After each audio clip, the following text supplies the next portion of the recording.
चलिए समझते हैं कि इनकम ऑफ ए पर्सन ये कितने तरह की होती है।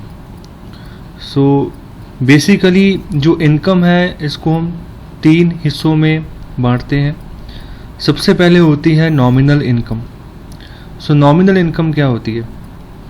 नॉमिनल इनकम होती है जो भी सैलरी जो आपके हाथ में आती है हफ्ते के हिसाब से, या पर डे के हिसाब से, या पर मंथ के हिसाब से, जो भी तनख्वाह आपको मिलती है, जो भी तनख्वाह के रूप में आपको इनकम आती है, उसको हम नॉमिनल इनकम बोलते हैं।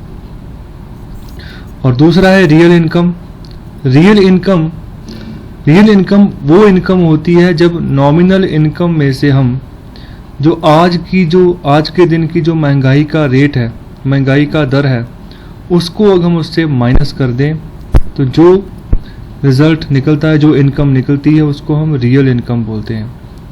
दोबारा एक बार मैं समझा देता हूँ। रियल इनकम, नॉमिनल इनकम से जब हम आज के डेट की महंगाई दर जितने भी प्रतिशत हो उसको माइनस करते हैं तो जो इनकम निकल कर आती है उसको हम रियल इनकम बोलते हैं।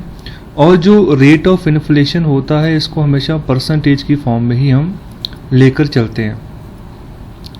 जो मॉनेटरी पॉलिसी है आरबीआई की, उसके अकॉर्डिंग जो हमारा रेट ऑफ इन्फ्लेशन है वो 2% से हम 6% के बीच में ही लेकर चलते हैं और ±2% का चलता है।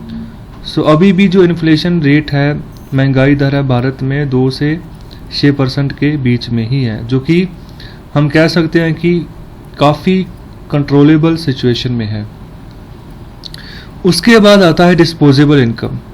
सो डिस्पोजेबल इनकम वो सैलरी, वो वेज जो आपकी सेविंग्स हों, वो सैलरी जिसमें से सारे डायरेक्ट टैक्सेस जो कि इनकम टैक्स आपकी सैलरी में से कट होता है, वो सब निकालने के बाद जो आपके पास सेविंग के रूप में जो सैलरी बचती है, जो आपकी नेट सेविंग्स बचती हैं, उसको हम बोलते हैं disposable income.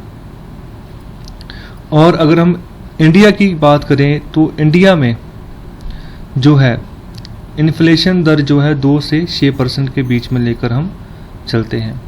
So I hope आपको समझ आ गया होगा कि नॉमिनल इनकम, रियल इनकम और डिस्पोजेबल इनकम में क्या फ़र्क है। सो लाइक, शेयर और सब्सक्राइब करना ना भूलें। आपका बहुत बहुत धन्यवाद।